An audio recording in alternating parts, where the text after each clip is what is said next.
37 কিমি পথ।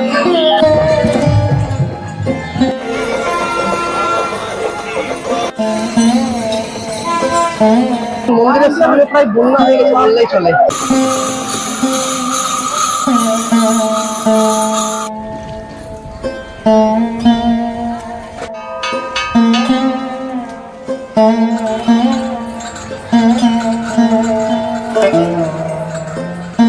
পুরো রাস্তা পাথর বিছানো, তারপরে আবার রোদ যা উঠেছে মনে হচ্ছে যে পিচ গলে গেছে।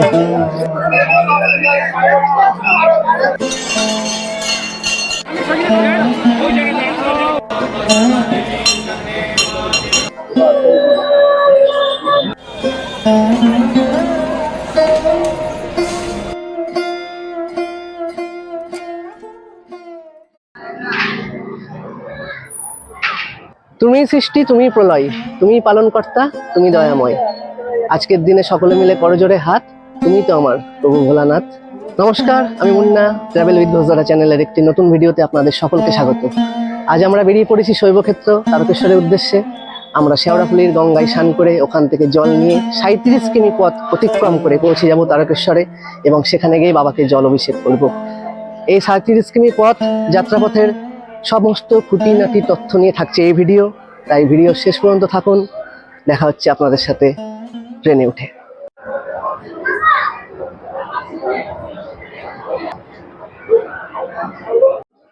স্টেশনে তো ঠিক টাইম মতোই পৌঁছে গেলাম, কিন্তু এই যে ট্রেন লেট, এখনো প্রায় 10-15 মিনিট লেট। আর এই যে রোদ, এই রোদের মধ্যে দাঁড়িয়ে থাকতে হচ্ছে।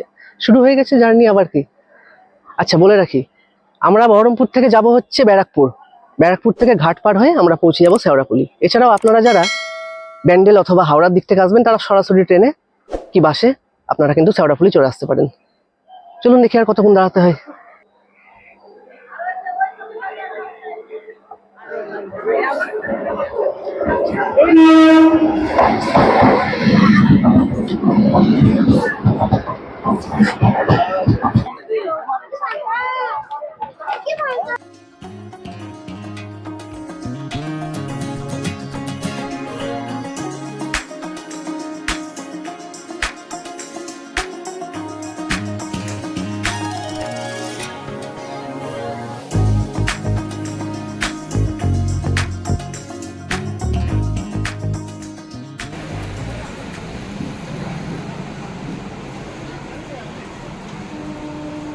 আচ্ছা নামলাম, বুঝলেন, জাস্ট নামলাম।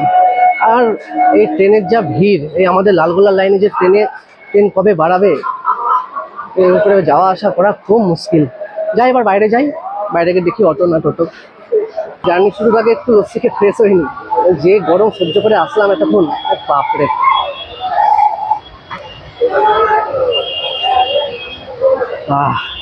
খুব শান্তি।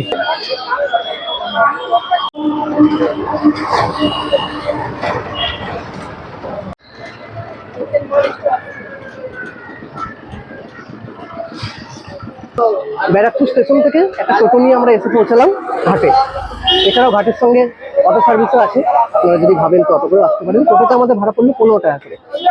সোজা ব্যারাকপুর থেকে ক্যান্টনমেন্ট রোড হয়ে আমরা এসে পৌঁছালাম এই ঘাটে। আচ্ছা, এছাড়াও ব্যারাকপুর থেকে দুখানা ঘাটে যাওয়া যায়। একটা হচ্ছে ধোবি ঘাট, যেটা করে আপনারা পার হয়ে শ্রীরামপুর চলে যেতে পারেন। আর এই একটা হচ্ছে মনিরামপুর 2 পয়সার ঘাট, যেটা পার হয়ে আমরা সোজা পৌঁছে যাবো শেওড়াফুলি। চলুন ঘাটের দিকে যাই।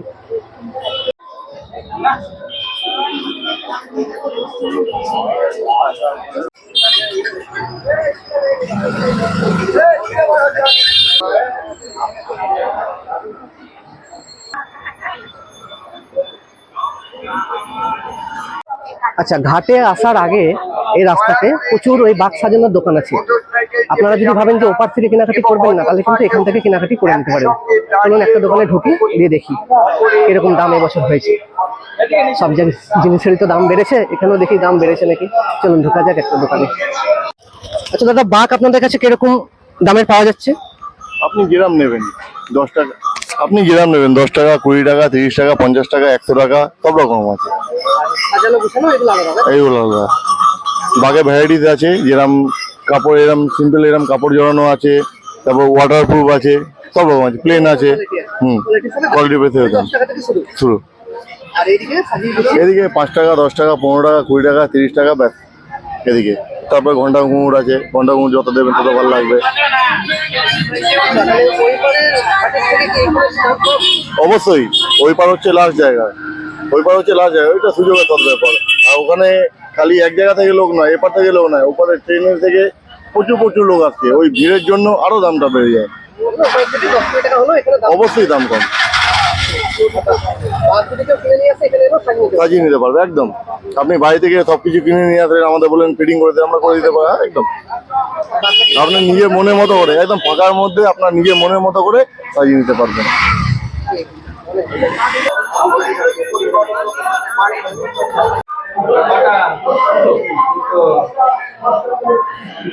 ছ টাকা।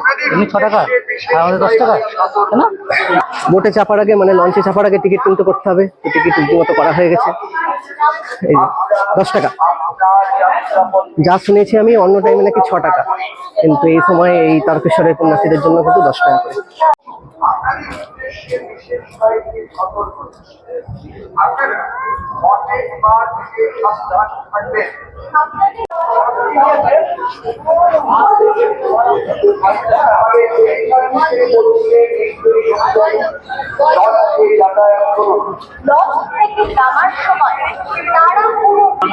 লঞ্চে এসে বসলাম, বুঝলেন,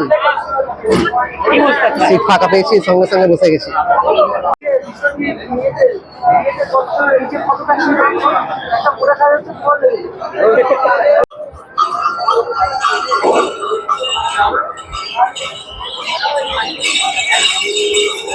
পেছনে হচ্ছে ঘাট, আর এই ঘাট থেকে এসেই ডান দিকে চলে গেলে পড়বে নিমাইতীর্থ ঘাট, বা দিকেও অনেক ঘাট আছে যে ঘাটে আপনারা স্নান করবেন। চলো নিমাইতীর্থ ঘাটের দিকে একটু যাবো।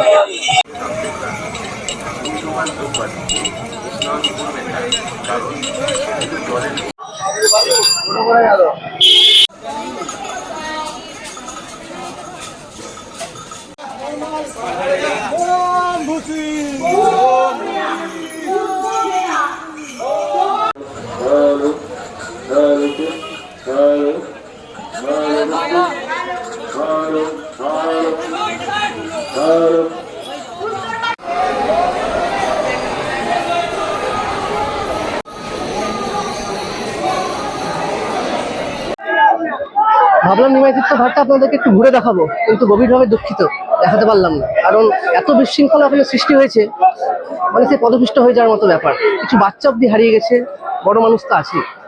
তাই পাশেরই একটা ঘাটে আসলাম, এখানে 10 টাকা করে টিকিট। এছাড়াও জামা কাপড় চেঞ্জ করা, মহল পুরুষ পৃথকভাবে সব ব্যবস্থা করা আছে। এবার এখান থেকে স্নান করে জল ভরে রওনা দেবো তারকেশ্বরের উদ্দেশ্যে। আমি দেখাচ্ছি এই ঘাটটা আপনাদেরকে ঘুরে।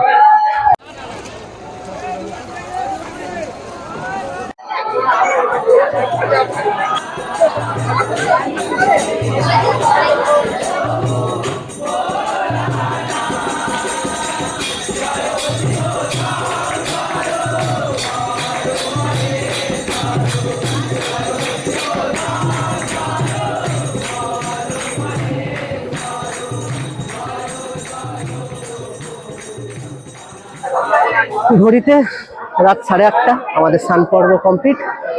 আমরা যাত্রা শুরু করতে চলেছি, কিন্তু বৃষ্টি নেমে গেছে, একবার নামছে একবার কমছে, একবার নামছে একবার কমছে। তাও আর তো ওয়েট করা যাবে না, এবার তো বেরোতে হবে, রাত হতে চলেছে। যাই, রাস্তায় যেতে যেতে আপনাদের সাথে কথা হচ্ছে। ওম নমঃ শিবায়।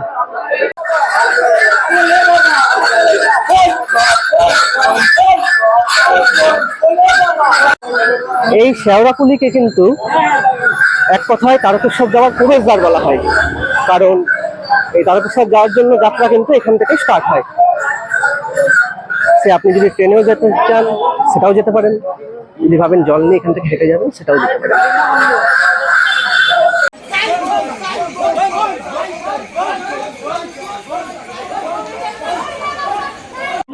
এরপরে যখন আমি আবার আসবো শেওড়াপুলি, তখন এই শেওড়াপুলি ঘাটে এসে আপনাদেরকে নিমাইতীর্থ ঘাটটাও ভালো করে ঘুরে দেখাবো। এছাড়াও এখানে একটা নিমাইতীর্থ গৌড়ীয় মঠ আছে, ওটাও আপনাদেরকে ভালো করে ঘুরে দেখাবো। আজকে তো দেখানো হলো না।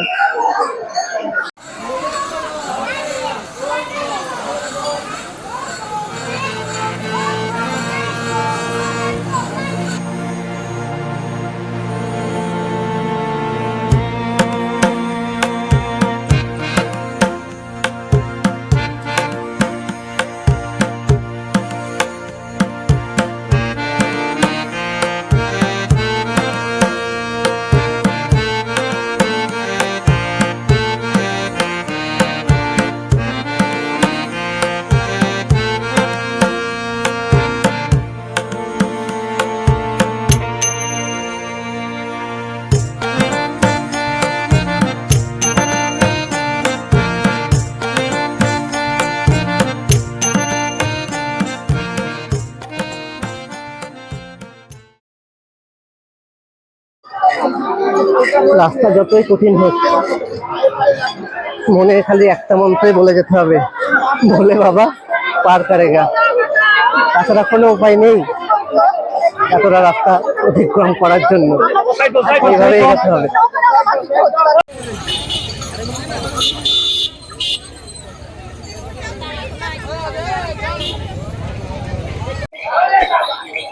প্রায় অনেকটা রাস্তায় আমরা হেঁটে চলে এসেছি। এবার আমরা পার হচ্ছি দিল্লি রোড। আমরা দিল্লি রোড ক্রস করছি, সোজা এগিয়ে যাচ্ছি ডাকাতকালী মন্দিরের উদ্দেশ্যে।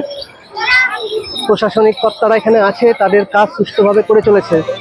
এই যে গাড়ি আটকে দিয়েছে, এখন পুণ্যার্থীদের রাস্তা ক্রস করছে, আবার পুণ্যার্থীদের আটকানো হবে, আবার গাড়ি ছাড়বে।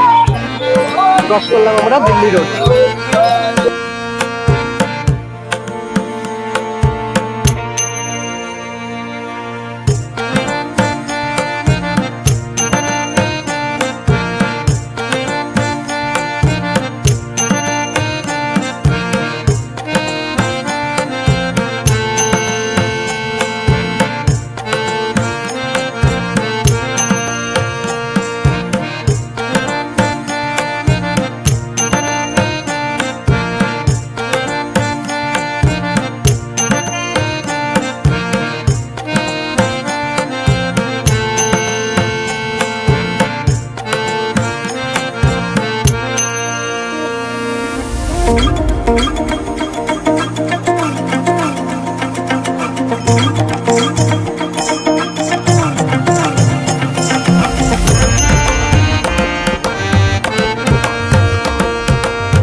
প্রায় 2 ঘন্টার কিছুটা বেশি সময়ে আমরা এসে পৌঁছালাম ডাকাতকালী মায়ের মন্দির। মন্দিরে প্রচন্ড ভিড়, এখান থেকে যা দেখতে পাচ্ছি। যাই আপনাদেরকেও দেখাবো। এই ডান দিকে যে রাস্তাটা চলে যাচ্ছে সেটা চলে যাচ্ছে সোজা তারকেশ্বর, আর বাঁ দিকে চলে যাচ্ছে মা ডাকাতকালীর মন্দির। আমরা যাব বাঁ দিকে।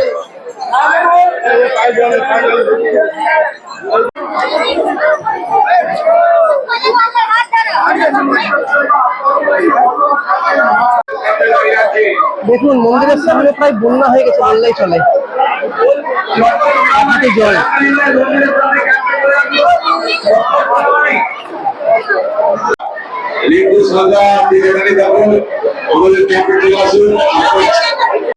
এই 500 থেকে প্রায় 550 বছর পুরনো এই ডাকাতকালী মায়ের মন্দির নিয়ে রয়েছে আমার এক ইতিহাস। কথিত আছে নাকি রামকৃষ্ণদেব একবার অসুস্থ হয়েছিলেন এবং মা সারদা কামারপুকুর থেকে বাবাকে দেখার উদ্দেশ্যে এই রাস্তা দিয়ে যাচ্ছিলেন। সেই সময় রঘু ডাকাত ও গগন ডাকাত মায়ের পথ আটকায় মার সাথে ডাকাতি করার জন্য। মাকে যখন টেনে নিয়েছিল জঙ্গলের দিকে নিয়ে যাওয়া হয়, সেই মুহূর্তে মায়ের পিছন দিয়ে মা কালীর রঘু ডাকাত আর গগন ডাকাত দর্শন পায়। তারপর রীতিমতো তারা মায়ের কাছে ক্ষমা চেয়ে, যেহেতু সেদিন সন্ধ্যে হয়ে গেছিল তাই আর মাকে যেতে দেননি, এবং পরের দিন সকালে ওনারা গিয়ে আবার মাকে দক্ষিণেশ্বর ছেড়ে আসেন। তারপরে মা যখন এই রঘু ডাকাত ও গগন ডাকাতকে স্বপ্ন দেয়, যে বলে একজনাকে মন্দির বানাতে আর একজনাকে মাকে প্রতিষ্ঠা করার জন্য, তারপর থেকে আস্তে আস্তে এই মন্দির প্রতিষ্ঠা এখানে হয়। সেই মায়ের প্রতি আস্থানা ভক্তদের আজও রয়েছে, আজও তারা আসছে। তারকেশ্বর যাওয়ার পথে প্রথমে মাকে এখানে জল দিয়ে তারপর আবার সবাই তারকেশ্বরের দিকে এগিয়ে যায়।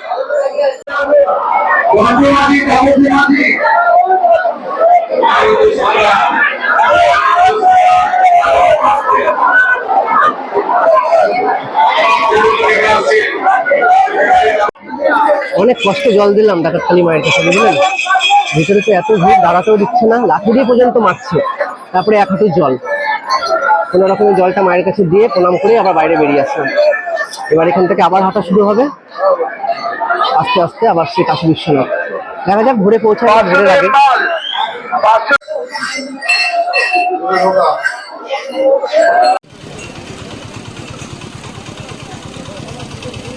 এখন পার করছি কামারকুণ্ডু রেল ওভারব্রিজ।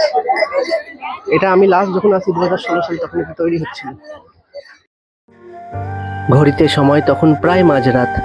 পায়ে অসহ্য ব্যথা নিয়ে এগিয়ে চলেছিলাম সামনের দিকে। লক্ষ্য ছিল একটাই, বাবা তারকনাথ।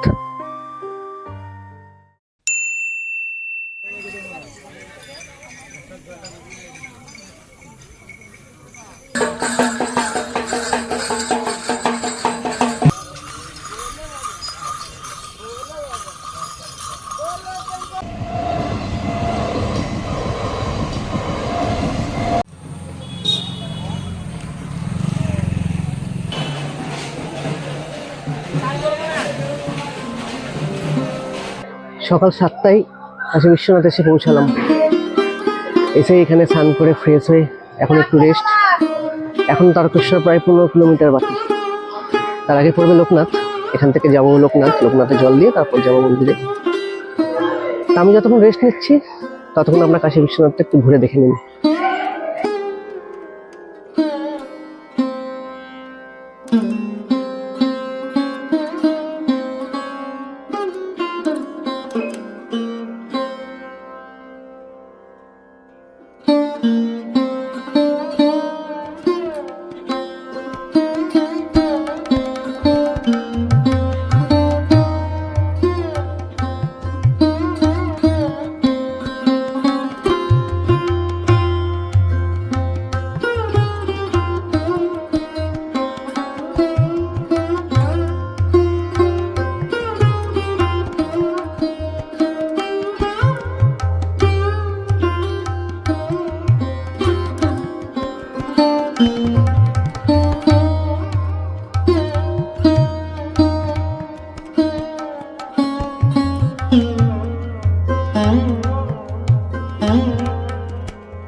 ঘড়িতে সময় সকাল 10টা।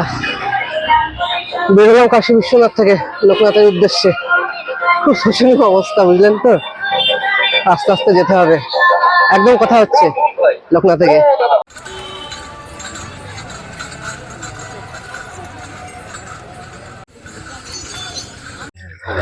ঘড়িতে সময় দুপুর 1:30। অনেক কষ্টে লোকনাথে এসে পৌঁছালাম। রাস্তার যে অবস্থা, এমনি তো পুরো রাস্তা পাথর বেছানো, তারপরে আবার রোদ যা উঠেছে মনে হচ্ছে যে পিচ গলে গেছে। কি বলবো, গলা দিয়ে স্বর বেরোচ্ছে না। আবার এখানে এসে দেখছি লাইন মন্দিরে। এবার এখানে লোকনাথে জল ঢেলে সোজা চলে যাবো তারকেশ্বর। আর আমরা মেন রোড দিয়ে যাবো না, সোজা ভেতর দিয়ে রাস্তা আছে, বাইপাস দিয়ে আমরা বেরিয়ে চলে যাবো। খুব কষ্ট, খুব খুব।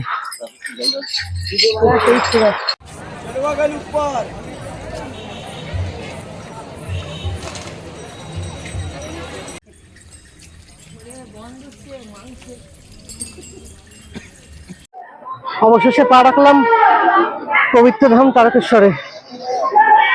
ওই যে সামনে গেট দেখা যাচ্ছে, আর কিছুটা হেঁটে গেলেই মন্দির।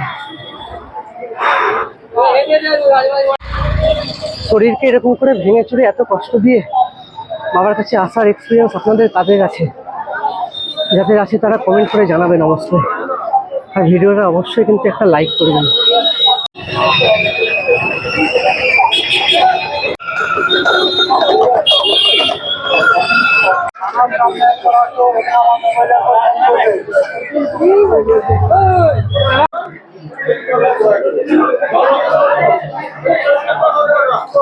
জল ঢালার জন্য এগিয়ে যাচ্ছি মন্দিরের দিকে।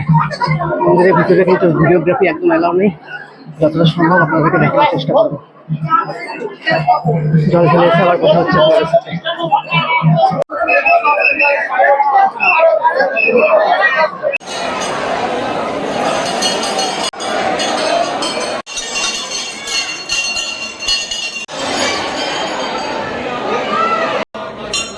এই আদি শিবলিঙ্গটি প্রতিষ্ঠার পেছনে রয়েছে এক পুরনো ইতিহাস। কথিত আছে রাজা ভারমল্ল রাও 1729 সালে এই মন্দির প্রতিষ্ঠা করেছিলেন। এই আটচালা মূল মন্দিরের সামনে পশ্চিম পাড়ে পড়বে শিবগঙ্গা, যেটি দুধ পুকুর নামে পরিচিত। মানুষের বিশ্বাস এখানে স্নান করে বাবার মাথায় জল নিবেদন করিলে মনস্কামনা পূর্ণ হয়।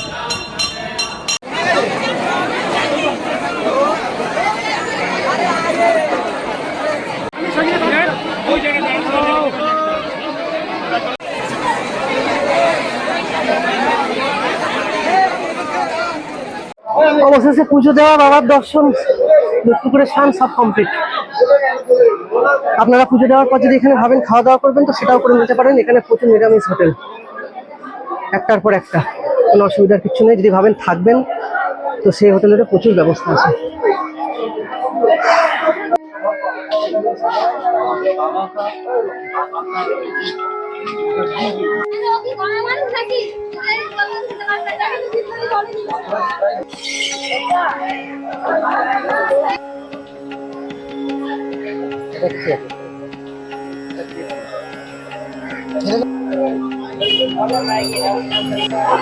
এবার সোজা স্টেশনের পথে ট্রেন ধরে শেওড়াফুলি। ট্রেনে উঠতে পারবো নাকি দেখি।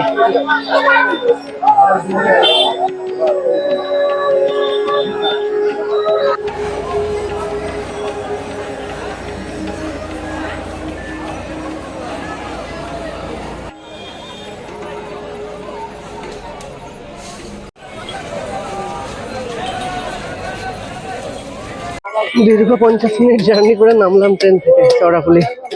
এবার ঘাট পার হয়ে আবার সেই ব্যারাকপুর, ব্যারাকপুর থেকে বহরমপুর। আচ্ছা, ভিডিও কিরকম লাগলো? কেদারনাথ তো আপনাদেরকে দেখাতে পারলাম না, তাই বাবা তারকনাথ ধামই আপনাদেরকে দেখালাম। যদি ভালো লাগে অবশ্যই একটা লাইক করবেন, বন্ধুদের সাথে শেয়ার করতেও ভুলবেন না। আচ্ছা হ্যাঁ, আর একটা কথা, যেটা হচ্ছে এই 1729 সালে এই যে তারকনাথ মন্দির প্রতিষ্ঠিত হয়েছিল, এর পিছনে একটা ইতিহাস আছে। আশা করছি আপনারা জানেন অনেকে। তো যারা জানেন প্লিজ একটু কমেন্ট বক্সে কমেন্ট করে জানাবেন।